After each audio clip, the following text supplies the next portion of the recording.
On the virtual Bible study tonight, we're going to look at some challenging questions. You're getting really deep there, getting into the thorn in the flesh. Well, you know, I got to thinking, I don't think we've ever discussed Paul's thorn in the flesh, which I think is just a neat sort of Bible question. It's not critical. It's not critical to know the answer to it, but I think there's actually some lessons to learn from Paul's thorn in the flesh. I kind of put that in at the end, the last of our discussion, in case we have time to get. We may not have time to get to it because we actually have a guest joining us here in just a minute to talk about some questions that have come up about our giving, not how much we give or even the attitude that we have when we give, but actually the mechanics of our giving. All right, and then we're going to get into a discussion about Paul taking a vow. Was he still acting like a Jew? And that comes from our Bible study here at College View last night. We talked about that in our Acts study, and I thought that might be interesting to discuss on the virtual Bible study. We're going far and wide, and we're going fast on the program. We called our topic tonight, 3 Challenging Questions. That's going to be a good discussion. We're getting started right now. It's time for this week's edition of the Virtual Bible Study. The Virtual Bible Study is a live, internet-only call-in program dedicated to the honest study and discussion of God's Word. Do you have a question about something in the Bible? Or are you simply interested in learning more about the Scriptures? If so, we hope you'll stay tuned tonight as we look into the pages of God's Word. The Virtual Bible Study is brought to you this time each week by the College View Church of Christ in Columbia, Tennessee. You can participate in the discussion tonight by calling 931-381-4567 or by emailing your questions or comments from collegeview.com. We hope you'll take out your Bibles and study along with us as we begin an exciting study of God's Word on this edition of the Virtual Bible Study. We welcome you to the Virtual Bible Study. This is the Virtual Bible Study for Thursday, January 28th, 2021. Thank you for joining us tonight. My name is Jacob Quinn. My father, Greg Quinn, is here. Hello, Dad. Jacob, great to be with you tonight. Good to be with you. Kyle's behind the controls. Kyle, welcome. It's good to be here. And we're glad that you're on the other end of the line tonight. We want to hear from you at 877-381-4567. Questions at collegeview.com. And sign in the chat room with other listeners tonight. They're filing in the chat room tonight, but not everybody's signed in. You don't even have to give your real name. It'll assign a pseudonym for you if you'd let it, but just sign in there so you can share your comments with other listeners. We see all the way out in California. Brian signed in tonight. Good to have Brian out on the other end of the line. We see Dwight and Michelle in Iowa, and Grant and Janie are up in Franklin, Tennessee. So they're all around tonight, and we want to hear from you on the program as we look at these important, challenging questions tonight. Yeah. So the 3 questions in general, we won't go into the details. Number 1, we're going to talk about the mechanics of our giving. And there's been some questions that have arisen. Crazily, even this has been affected by the pandemic and our response to the pandemic. Then we want to talk about Paul's doing acts of purifications at the temple in Jerusalem at the end of his 3rd missionary journey. That'll be question 2. Question 3 is Paul's thorn in the flesh. What can we learn from how he dealt with it? Okay. And to get us kicked off on the first one, we've got a special guest calling into the program tonight from down in Athens, Alabama. Brent Ciota's on the line. Brent, welcome to the Virtual Bible Study. Hey, Jacob. Hey, Greg. Thank you for letting me be on. Great to have you with us, Brent. You had corresponded with us several months ago. We had talked a little bit about giving, and I don't even remember the specific program topic that we were discussing. It had to do with this pandemic, no doubt, as we were talking about. I actually thought it was earlier than that, but maybe I think it was during the pandemic. But anyway, you had corresponded and challenged our thinking a little bit about again, it's not about how much we give or the percentage we give or the attitude of heart that we possess when we give. All those are very important things, obviously. But actually, we got some questions about how the mechanics of our giving, when we give, how we actually donate the money, how the money changes hands. How do we do that? Okay. And so to our update list today, and Brent, I don't know if you saw these questions. I sent out to our update list these questions. What are the specifics that must be observed in order for our giving to be in accordance with Bible authority, especially as expressed in 1 Corinthians 16, 1 and 2? Then, as follow-ups, we recently discussed that our observance of the Lord's Supper must be in the assembly. Is this also true of our giving? What means of collecting the money would be acceptable? If a Christian is unable to be at the services due to sickness and so forth, can his offering be made some other way, mailed in, given to another to be contributed, or so forth? And then finally, if one is traveling, should he give a contribution at the place where he's visiting? Should he double up on his contribution when he returns home? So those are kind of the kind of things that we want to talk about here. But let's dig into that first one first, and let me read the text in question. I think this is our principal authority for how we give our money. 1 Corinthians 16, 1 and 2. Now concerning the collection for the saints, as I have given order to the churches of Galatia, even so do ye.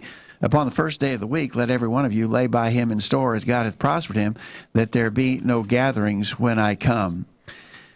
I think, and I'll throw this out to start with, I think that I had suggested maybe that the expression, be no gatherings when I come, meant that there wouldn't be any hastily called assemblies of peoples. Oh, okay. And I don't think that that's the case now. And I may have... I don't think you did express that, because I would have remembered if you had. If I gave that if I intimated that, I don't think that's the case. I think he means no gatherings of money, so that they won't have to hurry up and gather up a bunch of money when he gets there. This was the end of going toward the end of his third missionary journey. He's going back to Jerusalem. He's going to carry a gift to the needy saints. He's actually serving as the courier for the churches in that time frame. He's just carrying the money because he's going there anyway. But he said, I'm coming through there and have it all gathered up on the first day of the week, so that when I get there, there doesn't have to be a rush to assemble the money together. Yeah, it makes more sense than he didn't want them to have to gather together as a church. Like he didn't want to see them or something. That makes more sense that he didn't want them to have to rush around to get the funds together. Right. But if I recall correctly, Brent, this was during the beginning of the pandemic. We were talking about things that needed to be done in the assembly. The Lord's Supper is clearly from 1 Corinthians chapter 11, needs to be done in the assembly of the saints. And we had said at that point that we thought the collection needed to be taken in the assembly, but you challenged us on that and said, where do you see that in the Scripture? So, Brent, explain your thinking there on that, where this could be done outside of the assembly. Right. And again, thank you for letting me contribute to the study. And like I said before we began, before I got on the air, that likely you're going to help me contribute more to my study. But just one thing I thought about is, there's some instructions to the churches in the New Testament that specifically involve the assembly of the church. Like, for example, we look at 1 Corinthians chapter 11, and we see the assembly specifically worded in those instructions. We could look at that more, but then there's also even instructions like in 1 Corinthians 14. Paul, excuse me, is describing, the church come together, verse 23, and then he has some instructions for prophets and tongue speakers, and even some restrictions to women. But so here's, there are some instructions that we see in the New Testament that do specifically involve the assembly of the church, like there in chapter 11, chapter 14.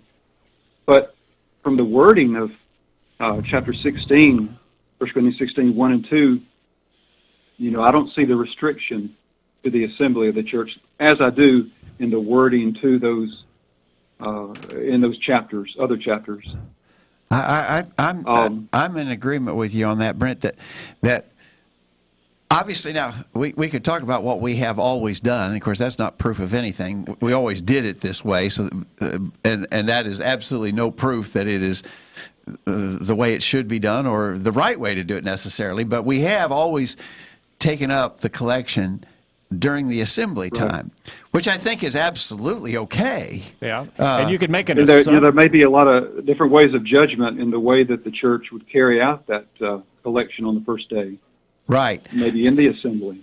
Yes, in the assembly, what we've typically done, every place I've ever worshipped, they pass the plate, so to speak, and you drop your money in. Mm-hmm.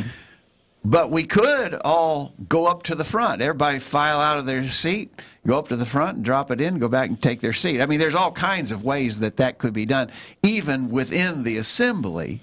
And I don't think nobody that I know of would argue that it has to be done that specific way. Typically, it's been done the way we do it because it's a pretty effective way to get the job done. It's an expedient. I think it's an authorized expedient. That just works, and that's the reason why we've done it that way.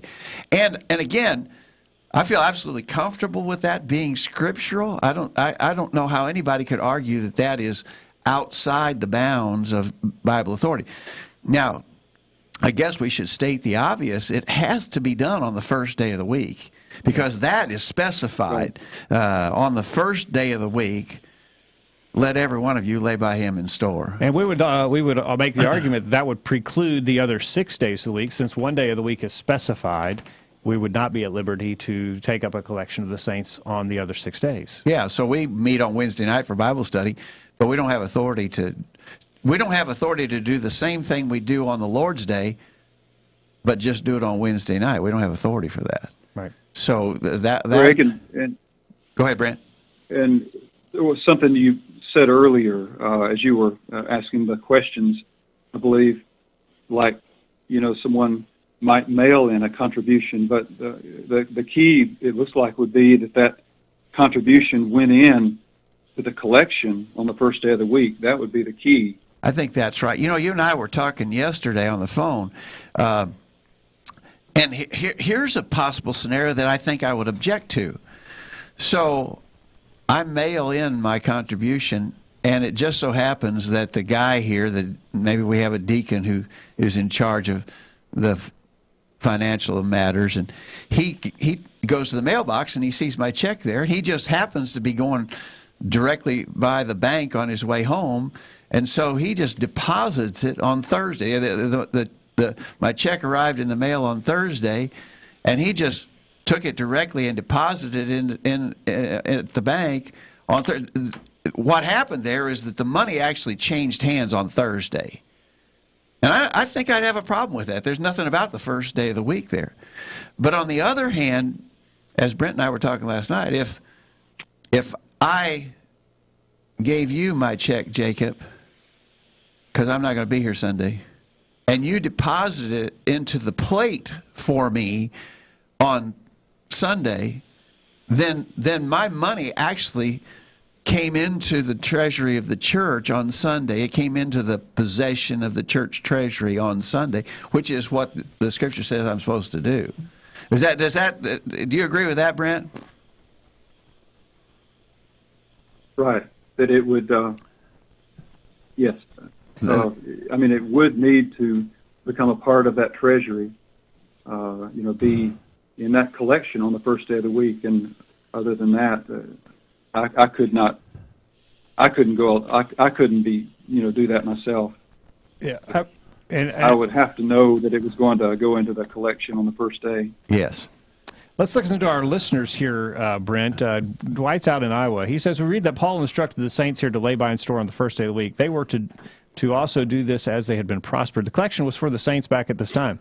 In this passage, we read that the giving was to be done on the first day of the week. It does not say it was done in any assembly, only the first day of the week.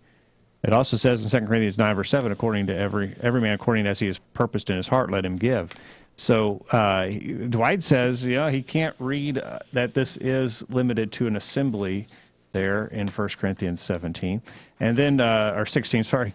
Kent in Calhoun, Georgia says, I do sincerely appreciate the concern expressed in the question regarding following the authority of the Scriptures. We are living in a time where such is not appreciated by some members of the church. So we need to appreciate such a concern even when disagreements arise regarding certain particulars. Insofar as the assembly itself, it has been established that the Lord's Supper is to be observed in the assembly. 1 Corinthians 11, verse 20, Acts 20, verse 7. When we consider a conjunction between 1 Corinthians 16, 1 and 2 and Acts chapter 20, verse 7, such implies that the contribution was to be made in the first day of the week worship assembly as we have been prospered. So Kent's making a connection there with Acts 20, verse 7, 1 Corinthians 16, 1 and 2. I'd like to have a little bit more information from Kent on how he makes that connection in there. Well, I think we've always used those two verses together to show that was their normal day of assembling. And that's an assumption. I mean, I think it seems to make sense that, well, they're certainly getting together. It's true in Acts 20, verse 7. And it seems to be an assumption. Well, 1 Corinthians 16, they're told to give on the first day of the week. Well, they must have been doing that while they were together. But that's an assumption. I think if we peel it all the way back, we got to make a leap there to say, well, that was the assembly. Yeah. Right. I mean, to me it seems safe and safest thing to do. But can I go to the Scripture and say yes, that absolutely was in the assembly? I can't. Well, keep reading what he says there. He goes on to say, when we consider a conjunction between 1 Corinthians 16 and Acts 20, such implies that the contribution is to be made in the first day of the week worship assembly, as we have been prospered. He says, obviously, concerning the contribution, obviously some means is necessary for such to be received. I have not been able to deduce any specific means that is set forth in the text. If one uses baskets or trays, as is usually done, no violation of the text would take place. Okay. So he said, I read years ago a very old article where in the late 1800s, brethren during the assembly walked to the front of the auditorium, placed their contribution in a box near the pulpit area. While this does not seem to be the best approach in laying by in store, I do not know that it violates any biblical principle. So Kent's taking the position that it should be done in the assembly, but again, I cannot be as adamant about that as I am about the communion. The Lord's Supper is clearly to be done in the assembly when the whole church comes together in one place, as the text says in 1 Corinthians 11 and 1 Corinthians 14. And Brent, you mentioned, I think, in our discussions that you had been part of a congregation or had worshipped at a congregation where the collection was done actually in the entryway to the building. On the way out, people would put their contribution in a box. After the assembly had been dismissed, on the way out of the building, they would put in their contribution. So, am I correct on that, Brent? Right, and also even people taking, dropping the collection into a plate as we exit. Okay. I just had a thought of an illustration of making a contribution into a treasury. Of course, this illustration is not parallel in every respect. I understand that, but like in Mark chapter 12, 41 to 44, Jesus sat up against the temple, or sat up against the treasury and watched how that people, cast money into the treasury. So, here was, I might say, here's a collection. And, we see in 1 Corinthians 16, here's a collection for the saints to be done on the first day of the week. I mean, it looks like that there could be judgment involved on how you get the money into that treasury, that collection. But again, it doesn't look to be restricted to the assembly. Like, and we've mentioned it several times, but like in 1 Corinthians 11, verse 33, when he's talking about the Lord's Supper, he'll say, "Wherefore, my brethren, when you come together to eat, tarry one for another." So, the brethren were coming together for the purpose of partaking of the Lord's Supper, and they were to consider one another, not one eat and the other, not having had anything, but consider one another when you come together to eat. And so it looks explicit there that the church assembles to partake of the Lord's Supper. But here in 1 Corinthians 16, there's a collection for the saints, and so you make that contribution. You're getting it into the collection, even if you, like you say, as you exit, you drop it into the plate. After the assembly is dismissed. I agree. I agree with you, Brent, and so I think the only thing that we can insist upon specifically is that the money changes hands. I'm kind of struggling for a best way to express it, but the money changes hands on the first day of the week.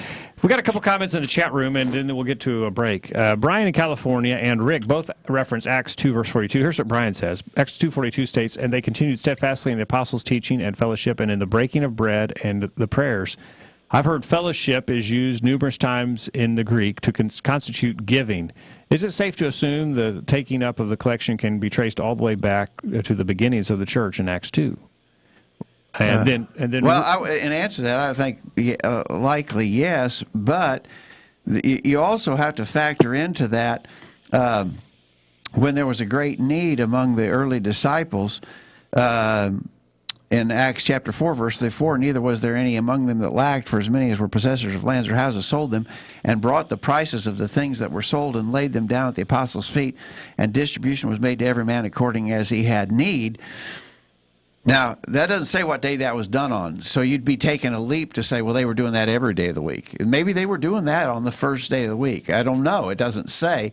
The only specific that we have about what day they did it on, or what day they were commanded to do it on, was 1 Corinthians 16. But in the next chapter, when Ananias came and, of course, lied about what he was giving, it clearly wasn't in the assembly because his wife wasn't present. She came in later and sort of tried to confirm the lie that Ananias had told, but they obviously weren't in the assembly. They were making their gifts, laying them at the apostles' feet. We don't know what day, so I can't say that they were doing it on any day other than Sunday.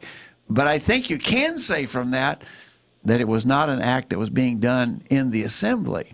Here's what Rick says. He says in Acts 2:42, the word fellowship has reference to their giving. It was on the first day of the week. Thus, we have both an apostolic example as well as a direct statement that it was to be done on the first day of the week. It is also obvious in Acts 2 that it was done in the assembly. And so Rick's going to Acts 2, verse 42, and where they continued steadfastly in the apostles' teaching, fellowship, breaking of bread, and prayers. That was a descriptive of their worship assembly. Well, the breaking of bread there, we think it was the Lord's Supper in Acts 2:42. Yep. But it doesn't. But if that's the only verse you had on that, you wouldn't know that what day they were doing that on. We'd have to go to Acts 20 to establish that they were doing the Lord's Supper specifically on the first day of the week. Okay. So I think Rick is trying to say since the breaking of bread was a first day of the week observance in the assembly, because we know that in Acts 20, verse 7, then he's arguing that you would connect the giving in the assembly for that because it's in that same context, Acts 2:42, with the breaking of bread. Right. That's an interesting thought, Rick. I have to give some more thought to that. Brandon, any comments on that before we go to break? Well, I did think that, we say, for example, a congregation assembles together to partake of the Lord's Supper. And, say on their way out of the building, they contribute, put their money into the collection for the saints. I would say that they are continuing steadfastly in the apostles' doctrine and teaching and fellowship and breaking of bread and giving of thanks. There's no details in Acts 2:42, I don't think, but there are details in 1 Corinthians 11, explicit details about the church assembling for the Lord's Supper, and then no explicit details in 1 Corinthians 16 in regard to exactly how the contribution into that treasury is made. Okay. Let's take a break. When we come back real quickly, we got to let Brent go. We've already keeping him longer than we promised. But we won't be able to afford the overtime here. No, we won't be able to afford his rates. But when we get back, let's talk real quick about if I'm not here, should I give it to somebody else to give? Should I double up when I get back? And then what about if I'm visiting another congregation? Should I give them? Should I make contributions? Good questions. We're going to get that on the other side. Stay tuned. We're back after this.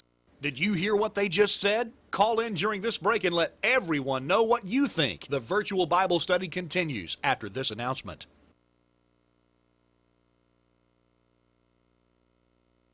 Here's a quick thought.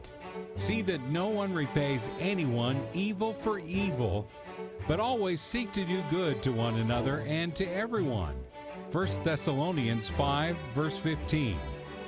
In a world full of evil, God calls us not to repay evil for evil. Instead, He says we should always seek to do good. Jesus lived this way every day of His existence, and so should we. Seize the day. Here's some quotes worth pondering. Behind every great idea is someone saying, it won't work. Thomas Edison said, I started where the last man left off. Why doesn't somebody do something? Wait, I'm somebody. I can do something.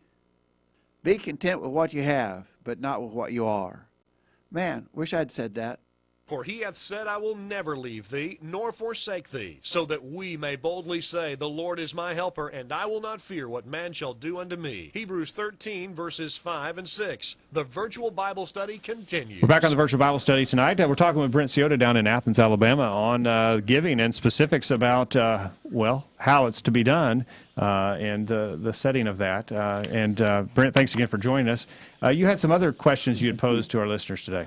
Okay, so again, I actually think, and I asked this question, if I'm unable to be at services because of sickness or maybe traveling, can I make my contribution at the congregation where I'm a member in some other way? I think I can. I think I can give it to someone else so that it's contributed on the Lord's Day. I think I can mail it in so long as I know that whoever gathers the mail is going to see to it that it is put into the collection on the first day of the week.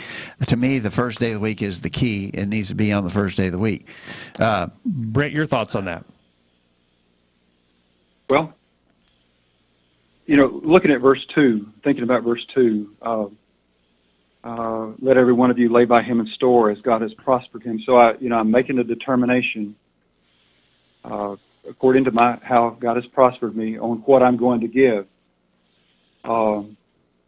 Say I'm sick, or in prison, or in shipwrecked, or whatever.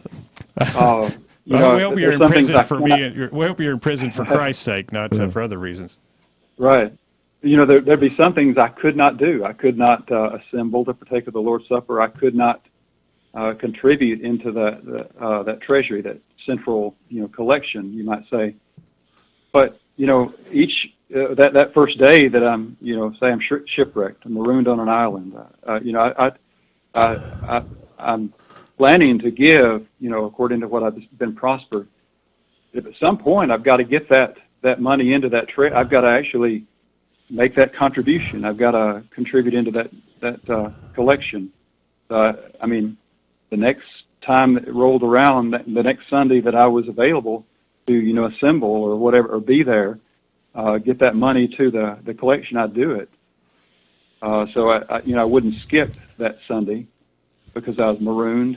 When I got back to civilization, I would take what I had been intending to give, as I've been prospered, and get it to that collection. Yeah. Of course, so every time you have a shipwreck, though, the treasure chest gets washed overboard. Maybe on the bottom of the ocean. Right. But seriously, Brent, you and I mentioned this to you last night when we were talking on the phone, that during this pandemic time, a lot of people have not been able to come, been afraid to come because of contagion and so forth.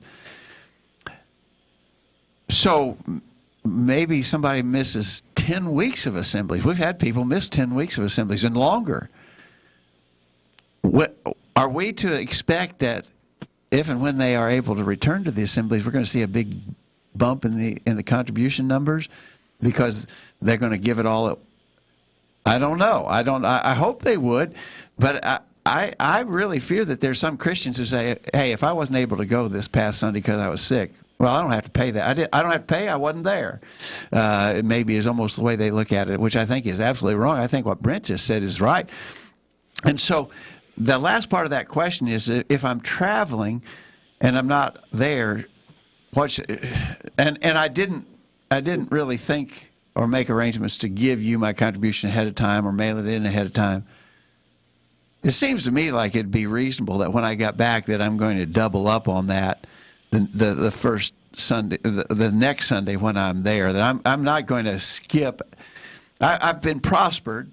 I'm supposed to dedicate a part of my prosperity. And I think I should do that, even if something prevents me from being physically present on the day that the contribution is collected. Well, what about it, Brent? Say that you're traveling. Say you're down in Florida, and you stop in on Sunday morning and worship with the saints in Florida. Are you going to give there, or are you going to give when you get back home? I've done it both ways, maybe a couple different ways. Sometimes before I go and travel, I may know a brother that I want to just put my contribution in an envelope and, contact them and then, let them drop it in on the first day for me. But also, like the scenario that you're mentioning, I have also given, where I visit, with that congregation where I worship on the first day of the week, I give into the collection. I have a friend up in Michigan, Jim, my good friend up in Michigan, Jim, who has urged me to think along that line, that when you go someplace, in other words, you're on vacation in wherever. Timbuktu. And you meet with the church there, as you should. I think we want to seek out faithful brethren to worship with every Lord's Day. And so I'm with the church in Timbuktu on the Lord's Day. I really feel a commitment to the congregation back home, because that's the work I'm a part of on a regular, ongoing basis. But those brethren at Timbuktu have provided me a place and an opportunity to assemble while I was there. And so my friend Jim, I'm just bringing up his name to say he is of the opinion that I should give something there because I have benefited by the work they're doing there. Okay. It's kind of an interesting way to think about it. I think it's a judgment call, but I think it's a pretty good judgment. Okay. All right. There's some judgment calls here. I think we're going to uncover that here as we go along. Here's what Mohan up in Illinois says. If a Christian is sick or traveling, I think it would be okay to double up upon his return at the next service. Since he would be a visitor at the traveling church, it's not necessary to give there, Mohan says. And and Dwight says, my personal thought on giving it, if I miss due to being out of town or illness, is to make it up on the next first day of the week. To mail it would not be in accordance with giving on the first day of the week, because that would have to mail on a day or 2 or 3 before the first day of the week and take a chance that it may not even arrive. Could I give it to someone to place in the plate for me? Well, yes, I could, but would I be giving on the first day of the week, or would someone else be doing it for me? Personally speaking, if I'm going to be gone, I need to be the one to give on my return, he says. As for the church I'm visiting, I don't believe I have to give there, because I will be giving at my home church when I return. I could, however, support the group I'm visiting, but I think I should be aware of the beliefs and practices of that group, so you're not supporting error.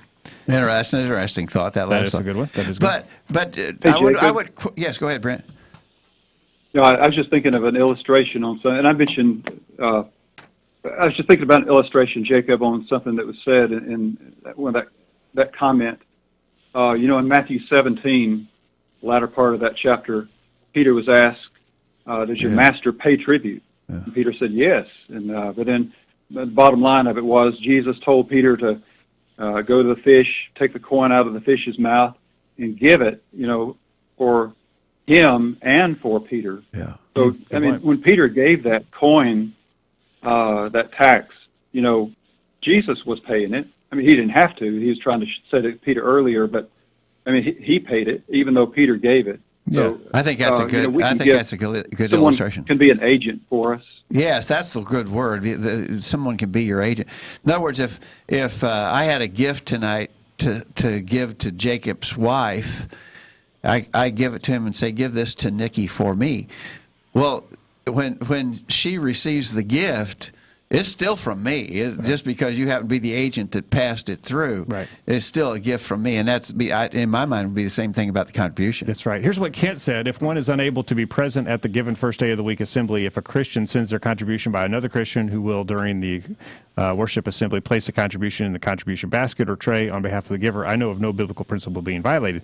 Most of us do it all the time on a given Lord's Day assembly relating to our families. Usually husbands and wives contribute out of the same checking account, or one or the other contributes cash on behalf of both. It seems the same principle applies to if one sends a check or cash for another Christian to give at the appointed time during the worship assembly.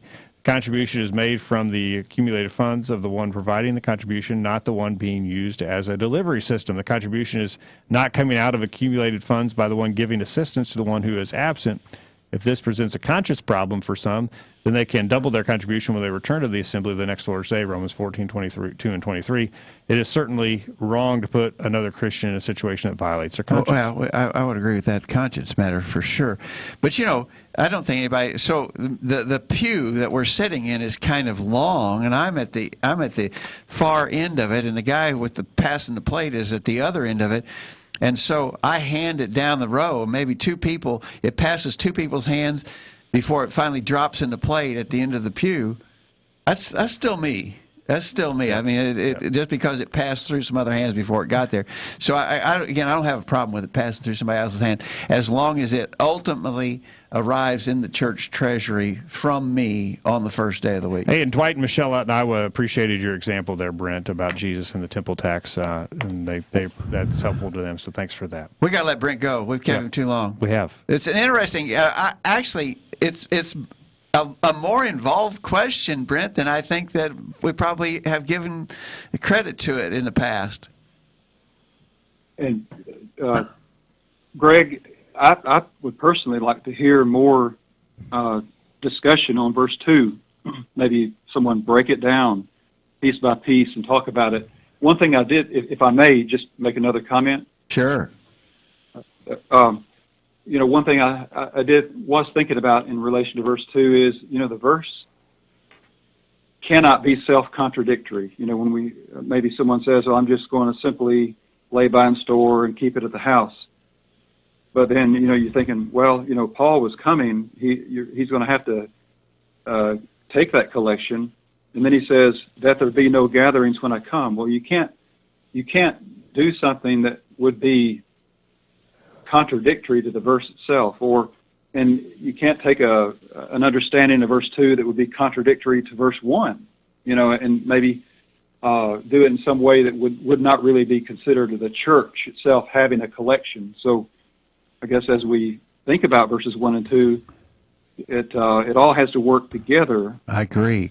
And it can't contradict, like that very last phrase, that there be no gatherings when I come. I actually seems like contributed into a collection would eliminate any possibility that you could violate that last part. We have had people who have, I know you've probably dealt with it too, Brent, that have people challenge whether it's right for the church to even maintain a treasury. I think those verses clearly justify the maintenance of a treasury, taking into a common treasury. And I've also heard people say, well, that just means that they were to make up their mind and set it aside at home, maybe put it in a sock in the sock drawer. But as Brent, as you said, that would defeat the very context of the statement, because then when Paul arrived, they'd have to gather it up. And he said, I don't want there to be any gatherings when I come. Yeah, yeah. So, it's again, we're challenged to use our common sense and logic and rational thinking, and unfortunately sometimes folks fail on those essentials. There was with Jesus and the apostles, there was a treasury there. Judas held the bag, so there was no express thing about that, but Jesus and the apostles had a common treasury. Yeah. And obviously from 1 Corinthians 16, 1 and 2, that there was a common treasury once the church was established. Well, Brent, thank you again for joining us. Good to talk with you tonight. And thank you. And Brent, thank you for challenging us and causing us to think twice about what we understand there from 1 Corinthians 16, 1 and 2. Yeah. Stay well, Brent. Thank you very much. Tell all your kin folks we said hey. All right. Have a good night. Bye-bye. Bye-bye. All right, let's go ahead and get a break and get this week's bullet point. When we get back, we'll go fast. Talking about Paul keeping a vow. And, well, the thorn in the flesh may have to stick around a while. Yeah, we may not get to that one. All right, well, don't go anywhere. We're back right after this. These guys are doing all of the talking. We need to hear from you. Call in now. The virtual Bible study continues right after this. This is Greg Gwynn with this week's bullet point. Our bullet point this week comes from the pen of Alan Smith. A photographer from a well-known national magazine was assigned to cover the fires at Yellowstone National Park. The magazine wanted to show some of the heroic work of the firefighters as they battled the blaze. When the photographer arrived, he realized that the smoke was so thick that it would seriously impede or make impossible for him to photograph anything from ground level. He requested permission to rent a plane and take photos from the air. His request was approved and arrangements were made. He was told to report to a nearby airport where a plane would be waiting for him. He arrived at the airport and saw a plane warming up near the gate. He jumped in with his bag and shouted, "Let's go." The pilot swung the little plane into the wind, and within minutes they were in the air. The photographer said, "Fly over the park and make 2 or 3 low passes so I can take some pictures." "Why?" asked the pilot. "Because I'm a photographer," he responded, "and photographers take photographs." The pilot was silent for a moment. Finally, he stammered, "You mean you're not the flight instructor?" When it comes to our spiritual lives, we better be certain that someone competent is in control. If we assume, as in this story we just told, that someone else has the ability to guide us safely, we may well be headed for disaster, unless that someone else is our Lord Jesus Christ. And Jesus said to them, "Can the blind lead the blind? Will they not both fall into the ditch?" Luke 6, beginning verse 39. Take a moment to check the cockpit. Who's in control of your life? That's this week's bullet point. Think about it. Hi, my name is Jack. I am 8 years old, and this is Virtual Bible Study. Missed a recent virtual Bible study program? Listen to any of our past programs from the archive section of our website. Now, back to the virtual Bible study. We're back on the Virtual Bible Station tonight. Remind you this program is brought to you by the College View Church of Christ in Columbia, Tennessee. Find out more at thevirtualbiblestudy.com or collegeview.com. Kyle, give a rundown on the sermon stream. Yeah, which there should be probably some point tonight. There's the lesson is going on MP3 tonight on our virtual Bible study, which on the lesson that Greg did on Sunday night is going up on MP3. Yeah, and the podcast, sir. This podcast. We'll get the podcast of that sermon, but Kyle's also working because we had a little glitch and didn't get the video posted on Sunday night. What's going on, Kyle? Yeah. I don't know. I think it's YouTube changes their streaming so much it's hard to keep up with. Oh, we might have to get fired if you go straighten up. That was kind of a different sermon. I entitled it "Roman Emperors and U.S. Presidents." So that's a little tease. So grab that podcast and see what you think and let me know. Or later tonight, hopefully, Kyle will have it up on YouTube so you can look at the video. Did it get censored, you think? No, it never got up. It never got to get censored. Okay. All right. Well, we're talking about various questions tonight. Good discussion with Brent Ciota. Again, thank you to him for taking time out of his evening to join us on the program and some really good thoughts. Now on to Paul. Some things going on here in Acts chapter 21 that maybe wonder about. You know, this came up in our Bible class last night on our study of the book of Acts.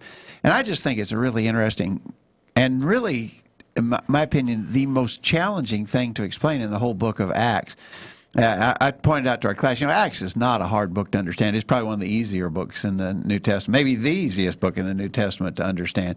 I love it. It's just a straight historical narrative, but it gives so much information about those first century Christians and how they did what they did and how we should do what we do. But probably the hardest thing in the book of Acts is this text. I'm going to read it real quick. Acts 21, beginning verse 15. This is Paul at the end of the third missionary journey. After those days, we took up our carriages and went up to Jerusalem. Skipping down to verse 18, Paul went in with us unto James, and all the elders were present. And when Paul had saluted them, he declared particularly what things God had wrought among the Gentiles by his ministry. And when they heard it, they glorified the Lord and said unto him, Thou seest, brother, how many thousands of Jews there are which believe, and they are all zealous of the law. And they are informed of thee that thou teachest all the Jews which are among the Gentiles to forsake Moses, saying they ought not to circumcise their children, neither to walk after the customs. What is it, therefore? The multitude must needs come together, for they will hear that thou art come. Do this, therefore, that we say to thee, we have 4 men which have a vow on them. Take them and purify thyself with them, and be at charges with them, that they may shave their heads, and all may know that those things whereof they are informed concerning thee are nothing, but that thou thyself also walkest orderly and keepest the law. As touching the Gentiles which believe, we have written and concluded that they observe no such thing, save only that they keep themselves from things offered to idols, and from blood, and from strangled, and from fornication.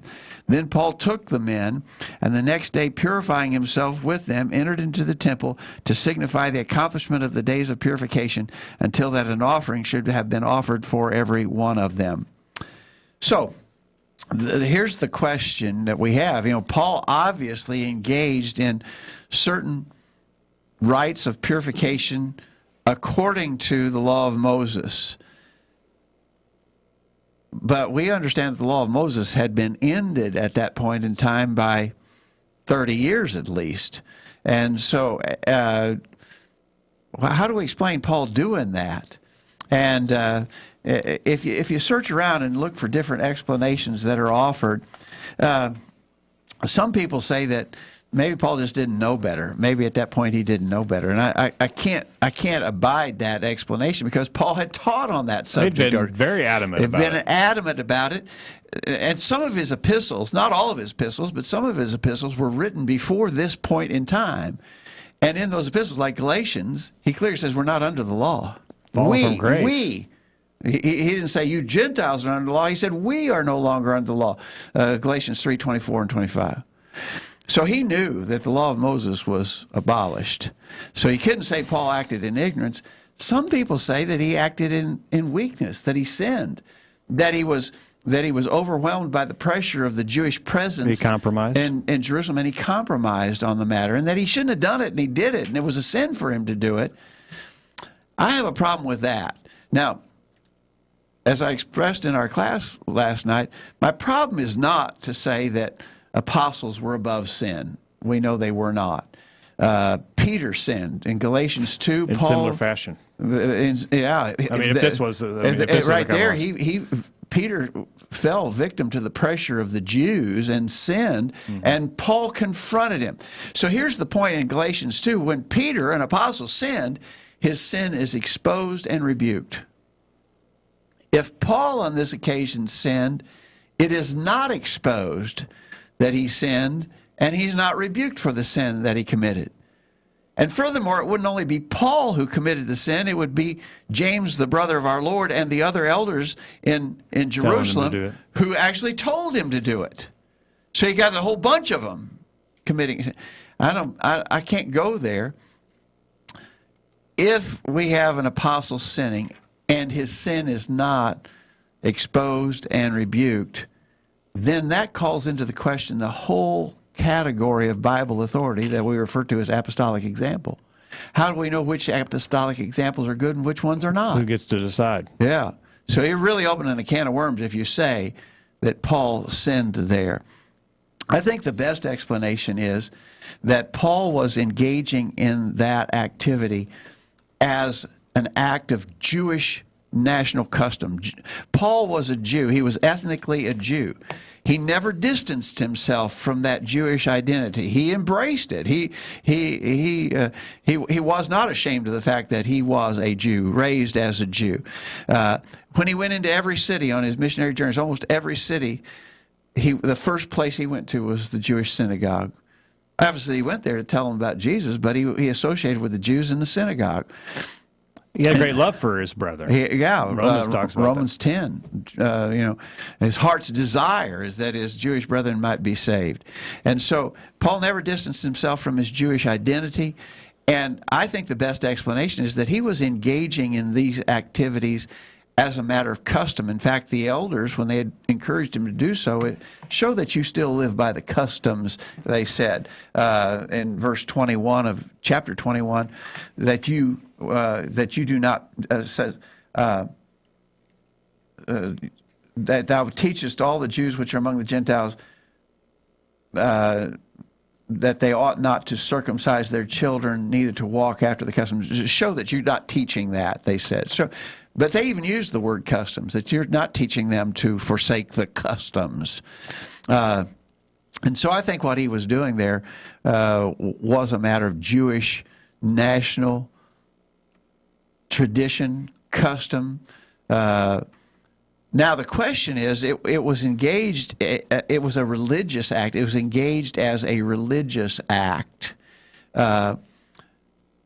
And some people would have a problem with that maybe, but I actually think that we could do some things that are not specified for us religiously, but we might choose to do them even though they have a religious overtone. In the example of in our class last night, I suggest, if we wanted on a spring Sunday morning to go out into a country place, maybe we agree to meet at a park at sunrise, and we're going to have a special, several of us decided that we're going to go there. We're going to be there when the sun comes up, and we're going to have prayer and commemoration, remembering the events surrounding the resurrection of Jesus, which, the women first discovered that he was resurrected as very early as the sun was rising on the first day of the week. Could we do that? I think we could do that. We couldn't bind somebody. We couldn't say, now you be out there at sunrise or you'll be sinning. But we could choose to do that. Paul was not binding this observance. In fact, we know that Paul, if anybody tried to bind elements of the Jewish law, he withstood them adamantly. Remember, when some tried to insist that Titus be circumcised, he wouldn't put up with that for a minute. But on the other hand, he did have Timothy circumcised just to avoid any questions or controversy that might hinder the work. And so he would observe Jewish custom, but he wouldn't allow it to be bound. Let's see if Kent agrees with that. You guys are usually on the same page. He says Acts 21, 19 through 26 is admittedly a section that presents some difficulties in Bible study. However, such considerations and discussions about the passage needs to be understood that this deals with a time element that was limited to the first century prior to the destruction of the temple in Jerusalem and would not occur today. Yeah, we couldn't do it today if we wanted to. Well, you couldn't go to the temple. Yeah. I see no reason why this should cause a problem among brethren today. In other passages, Paul, by inspiration, taught that the Old Testament law was no longer binding. To teach contrary to what Paul had taught would be sinful. Salvation was through Christ, not by Mosaic law. However, Paul did not forbid the Jews from observing such practices as recorded in this passage, along with physical circumcision, if they did so upon the basis that such was nothing more than practicing their Jewish heritage. By engaging in such customs, he was attempting to preserve his ability to influence the Jews on behalf of the gospel. 1 Corinthians 19 through 21. That's a good passage to tie in here. Yeah, all things to all men. Yeah, he was trying to not offend them. He was going, he didn't want to look like he was thumbing his nose at God or what was, established. Somebody in class last night pointed out, Paul acknowledged in 1 Corinthians 8 and 10 and Romans chapter 14 that you could even eat meats offered to idols. Now that obviously had some religious overtones to it. You could eat meats offered to idols, but if someone tried to make a point of it and say, hey, by the way, you're eating meat that's been offered to idols, he says, don't do it. So again, just because some practice had its roots in religion of some sort doesn't mean that you couldn't do it, but you couldn't bind it. You couldn't insist on it. I think one takeaway here is we need to be careful about how we're interpreted and how people may take some of the things that we may present. It may be our right to do something, but it may be taken the wrong way. Paul said that about eating meats. Yeah, right. But today, in the 21st century, there are still situations where that would be applicable. Here's what Rick said. Rick is in the chat room. He's very close to what Kent's saying here. I believe that this can somewhat be explained by the example of Paul dealing with Timothy and Titus. With Timothy, it was a matter of expediency. With Titus, it was to show the error of the Judaizers. Paul also deals with this in 1 Corinthians 9, 19 through 27. So he and Kent are on the same page there tonight. Here's what Mohan up in Illinois says. I think this is similar to circumcision, even though these were Old Testament acts, as long as they are not performed as religious acts and not binding it on other people, that would be a personal choice. Thank you, Mohan, for your comments tonight. And Dwight says Paul circumcised Timothy in Acts 16. He circumcised him because of the Jews in the area. They knew that Timothy's father was Greek, but his mother was a Jew. It was for his influence with the Jews. I'm not 100% sure, but Paul's purification, Acts 21, may have been for influence sake, just like Timothy's. I think it was. I think the context of that suggests that it definitely was. But again, I would stress that Paul wouldn't, even there, if someone, it wasn't an act of justification. Paul said in Galatians 5, verse 4, if you try to be justified by the law, you're falling from grace. Christ has become of no effect to you, he said. So Paul would not have, what he did not do for the sake of being justified in the sight of God. He did it as a customary, a Jewish customary practice, but not a binding religious observance. Okay. Well, we've got a choice to make here. We're going to skip the last break, obviously, but you want to get into the thorn in the flesh? Let's real quick. Let's take this question on Paul's thorn in the flesh in 2 Corinthians chapter 12. This one shouldn't take very long to answer. Yeah, let's go to this real quick. 2 Corinthians chapter 12. Beginning verse 7, lest I should be exalted above measure through the abundance of the revelations. He just previously talked about, just in the verses, talked about some special revelations that he received. And he says, lest I should be exalted above measure through the abundance of revelations, there was given to me a thorn in the flesh, the messenger of Satan, to buffet me, lest I should be exalted above measure. For this thing I besought the Lord thrice, that it might depart from me. And he said unto me, my grace is sufficient for thee, for my strength is made perfect in weakness. Most gladly, therefore, will I rather glory in my infirmities, that the power of Christ may rest upon me. Therefore I take pleasure in infirmities, in reproaches, in necessities, in persecutions, in distresses for Christ's sake. For when I am weak, then am I strong. So the question is, what was this thorn in the flesh that Paul had?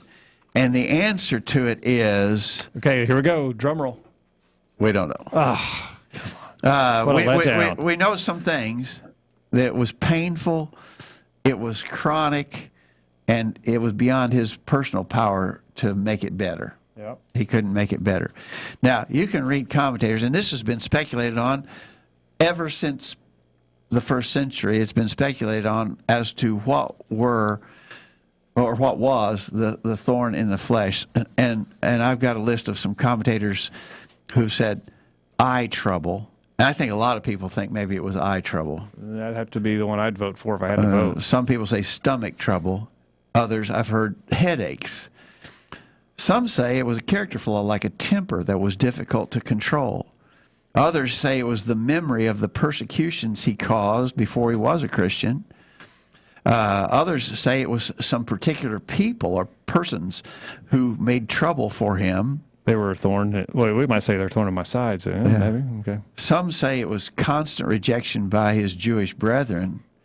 And then he specifically mentioned that he was burdened with the care of all the churches. We don't know what any of those were, or which of them was correct. But there is some indication that he had eye trouble. I'm trying to think. I should have written it down. What's that text where it said you would have plucked your eyes out? Galatians 4:15. Galatians 4:15. Okay. In Galatians 4 verse 15, he said, I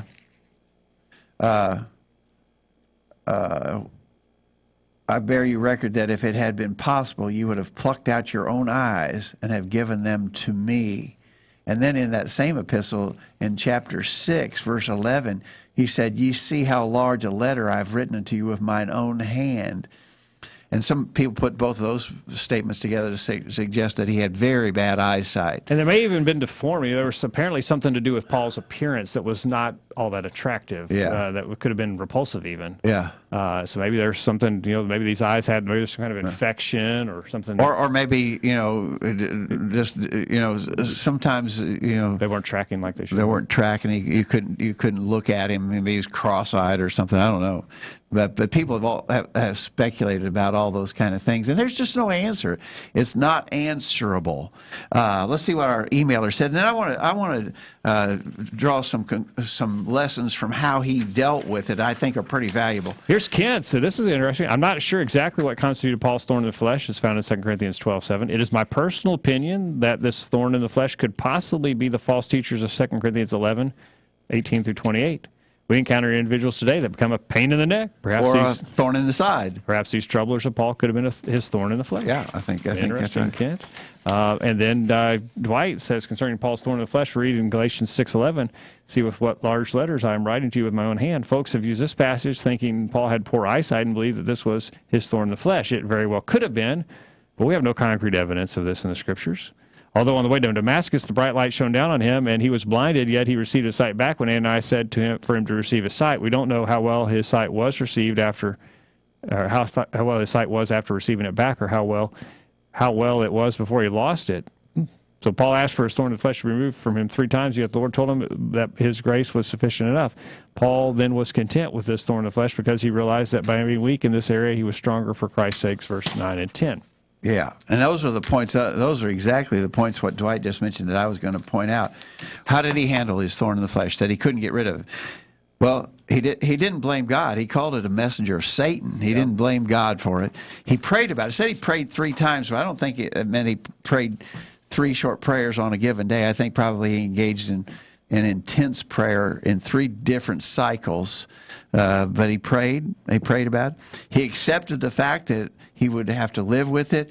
He looked for blessings in this thorn, and he learned to even rejoice about it. Something, we have some troubles in our lives, physical ailments, maybe spiritual trials and temptations. I think we can learn from Paul in how he dealt with his thorn in the flesh, and there's some things there that we could meditate upon. I think one of the things that I learned from that is he made his petition to God, and then he accepted the answer. And I think we need to be willing to accept that as well. God hears our prayers, and when we've made our petition, as Paul did, we need to maybe leave it in God's hands. Here's what Rick said. We are not told what this thorn was. The example of Paul in the last 7 or 8 chapters of Acts demonstrated how we can use things that might be a thorn to us to carry on the work of Christ.